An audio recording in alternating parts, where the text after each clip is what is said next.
दुनिया जानती है कि सत्ता की कुर्सी किसे प्यारी नहीं होती। सभी सत्ता पर काबिज होना चाहते हैं। सबकी ये चाहत होती है कि हम राजनीतिक गद्दी को संभालें और अपने क्षेत्र का नेतृत्व करें।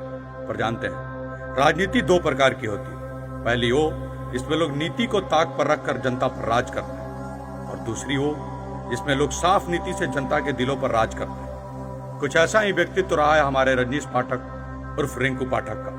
वर्तमान में केसरिया के चेयरमैन रहे रिंकू पाठक ने अपने साफ एवं सटीक नीतियों से केसरिया को एक सुदृढ़ और समृद्ध नगर पंचायत के रूप में स्थापित किया।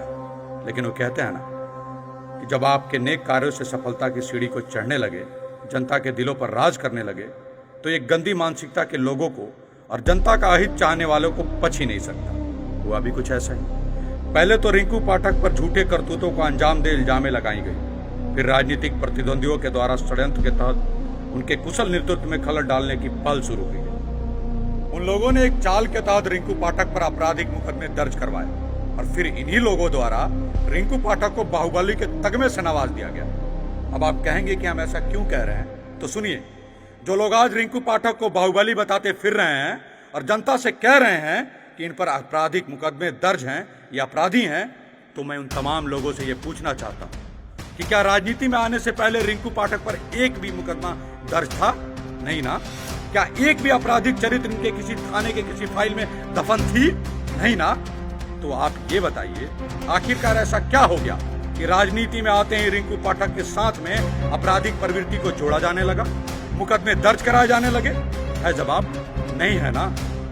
चलिए कोई ना, हम बताते हैं कि ये सब क्यों हुआ। क्योंकि रिंकू पाठक ने गरीब और मजलूमों को हक दिलाने के लिए कभी भी किसी सत्ताधीशों के कद के आगे झुकना स्वीकार नहीं किया। हमेशा अपने लोगों के लिए मजबूती से सिस्टम के खिलाफ लड़ाई लड़ी, और फिर भेंट स्वरूप मिला उन्हें बाहुबली की उपाधि और एफआईआर पर एफआईआर। खैर, इन सभी चीजों पर रिंकू पाठक कहते हैं कि ये लोग मुझे बाहुबली कहते हैं ना, कहने दीजिए। और हाँ, मैं हूं बाहुबली, पर मैंने अपने बाहुबल का प्रयोग कभी भी किसी दबे कुचले को दबाने के लिए नहीं किया है। हमेशा उनका हक और हुकूक दिलाने के लिए किया है। और अगर ये किसी के शब्दकोश में अपराध है, तो ये अपराध हर बार होगा। और मैं ये सहस्त्र स्वीकार करता हूं कि मैं बाहुबली हूं। और हाँ सुनिए साहब लोग, मैं आज भी सीना ठोक कर कहता हूं कि किसी गरीब और मजलूम को हक दिलाने के लिए अगर मुझे इस बाहुबल का प्रयोग करना पड़ा, तो ये हर बार होगा, बार बार होगा, चाहे इसके लिए मेरे ऊपर लाखों की संख्या में फर्जी मुकदमे दर्ज क्यों ना हो जाए। खैर छोड़िए इन बातों को, कौन क्या कहता है, मुझे इस बात से तनिक भी प्रभाव नहीं पड़ता। क्योंकि मैं ऐसा मानता हूं कि मैं क्या हूं, यह मेरी जनता मुझे अच्छे से जानती है। अब कुछ जरूरी बात जो आप सबसे कहना है। जैसा कि आप सबको पता है कि झूठे मुकदमे के बाद कानूनी प्रक्रियाओं का पालन करते हुए मुझे कई बार नगर पंचायत से बाहर जाना पड़ा, और कई बार तो कानूनी नियमों को मानते हुए जेल भी जाना पड़ा। और मुझे इसमें कोई संदेह नहीं कि इन कारणों से आप सब मुझ तक पहुंचने में वांछित रह जाते हैं, और कानूनी कारणों की वजह से मैं भी मजबूर हो जाता हूं। इसलिए मैंने यह निर्णय लिया है कि अब से आपकी सेवा और नेतृत्व का कार्य हमारी पत्नी किरण देवी संभालेंगी। और तनिक भी घबराने की जरूरत नहीं है, क्योंकि मुझ में और इनमें कोई अंतर है ही नहीं। वैसे भी हमारी सभ्यता में युगों युगांतर से यह परंपरा चली आ रही है कि जब भी किसी राज्य, राष्ट्र या क्षेत्र को जरूरत रही है, तब हमारे देश के वीरांगनाओं ने हर जिम्मेवारी को बखूबी संभाला। यद्यपि क्षेत्र के तमाम लोगों से फिर से एक बार यही निवेदन करूंगा कि हमेशा की तरह आप हमारे साथ मजबूती से खड़े रहिएगा। हम आपसे बस इतना ही कहेंगे कि जो सुने सबकी पुकार, उसे ही चुने हर बार।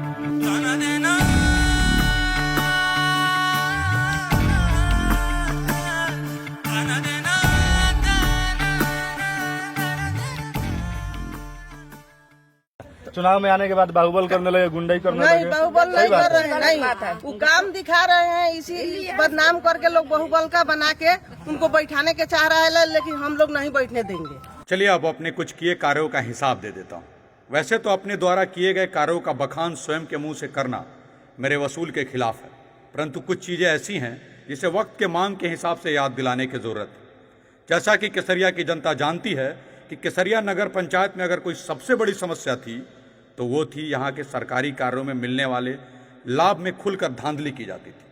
परंतु मैंने अपने कार्यकाल में इस धांधली को पूर्णतः समाप्त कर दिया, और आज किसी भी गरीब मजलूम को इंदिरा आवास के लिए या किसी भी अन्य कार्य के लिए किसी अधिकारी या किसी दलाल को रिश्वत नहीं देना पड़ता, और ना ही किसी की इतनी मजाल है कि किसी गरीब किसी लाचार से पैसे मांग सके। अगर फिर भी कभी ऐसी शिकायत आई तो मैंने त्वरित अपने हाथों से उसका निवारण किया। सड़क बिजली की बातें तो खूब होती हैं ना, लेकिन मैंने केवल बात नहीं किया बल्कि अपने कार्यकाल में नगर के प्रमुख स्थानों की सड़कों को दुरुस्त किया है तथा नगर के प्रमुख जगहों को दूधिया रोशनी से चकाचौंध किया है, और साथ ही साथ नगर के कोने कोने में स्ट्रीट लाइट लगाकर नगर को अंधेरा मुक्त किया है। मैंने नगर पंचायत में एक शानदार विवाह भवन का निर्माण करवाया है जिसका अब उद्घाटन हो चुका है और हमारे नगर के वासी इससे लाभान्वित हो रहे हैं। हमने अपने नगर केसरिया में मिडिल स्कूल के पीछे हरियाली से युक्त पार्क का निर्माण करवाया जिसमें बुजुर्ग के लिए टहलने, युवाओं के लिए व्यायाम और बच्चों के लिए खेलने की समुचित व्यवस्था कराई जा रही है। बीते दिनों केसरिया का सबसे बड़ा समस्या यातायात के कारण जाम लग जाना था और ये मुख्य बाजार के मध्य में बस स्टैंड के होने के कारण होता था। जैसा कि आप सबको ज्ञात है कि अपने स्तर से हमने बस स्टैंड की जगह को बदली तथा इस समस्या को नगर पंचायत से मुक्त कराने का हर संभव प्रयास किया। पिछला बार चेयरमैन हलन तो का काम कइले हलन, काम कइले बहुत कइले बारन, रोड नाला बिजली घर सब उन करे देला। डरा के नहीं कहत ना डरा के कोई ना डराए कौन बात बा, जे कइले बारन काम तो बोलो जाता। केसरिया नगर पंचायत की जनता इस बात की साक्षी है कि आज केसरिया में आम लोगों के बीच में तनिक भी भय नहीं है। हमारा केसरिया आज पूर्णतः भय मुक्त है।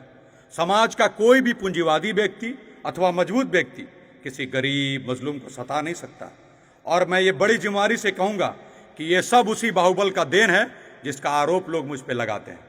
मैं बड़े गर्व से कहूंगा कि इतिहास गवाह है कि रिंकू पाठक ने कभी भी जात पात धर्म के नाम पर लोगों को आपस में नहीं लड़वाया, बल्कि हमेशा लोगों के आपसी मतभेद को थाना पुलिस कोर्ट कचहरी के चक्कर लगवाने की जगह दोनों पक्षों को बैठाकर संधि करवाया।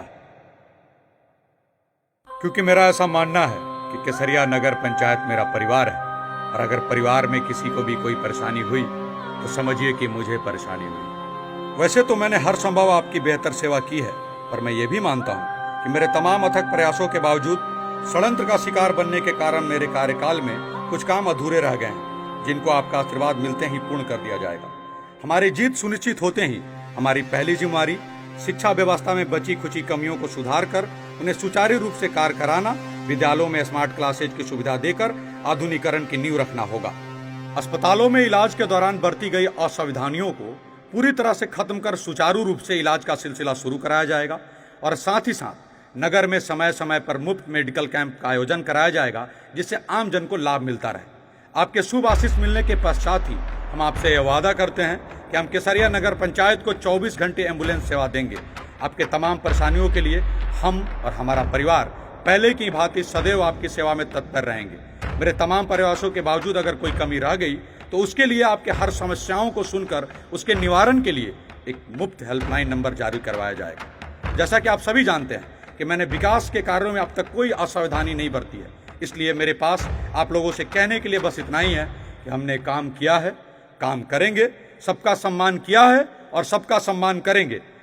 हम संकल्पबद्ध हैं नगर के विकास कार्यों में बाधा बन रहे बाधाओं को हमेशा हमेशा के लिए उखाड़ फेंक देने के लिए। जरूरत है तो बस आपके साथ की, आपके वोट की, जिससे इसमें 4 चांद लगेगा। यकीनन मुझे और मुझे अपने काम पर और साथ ही साथ आप तमाम जनता पर इतना भरोसा है कि आप लोग मेरा साथ जरूर देंगे। इस भरोसे को अपने मत से बदलिए। आने वाले 9 जून को मेरी पत्नी किरण देवी के चुनाव चिन्ह मोटरसाइकिल छाप, जो कि ईवीएम क्रमांक संख्या 2 पर स्थित है, उसके सामने का नीला बटन दबाकर केसरिया नगर पंचायत के मुख्य पार्षद के रूप में हमें भारी से भारी मतों से विजयी बनाइए और केसरिया को बेहतर से बेहतर नगर पंचायत बनाने की दिशा में हमारे संकल्प को साथ दीजिए। प्रणाम। हो हिलेगी कुर्सी, डोलेगा शासन, डग डग डग डग जनता। हो हिलेगी कुर्सी, डोलेगा शासन, डग डग डग डग जनता। अब बात करेगी जनता, जाग उठी है जनता, बात करेगी जाग उठी अब।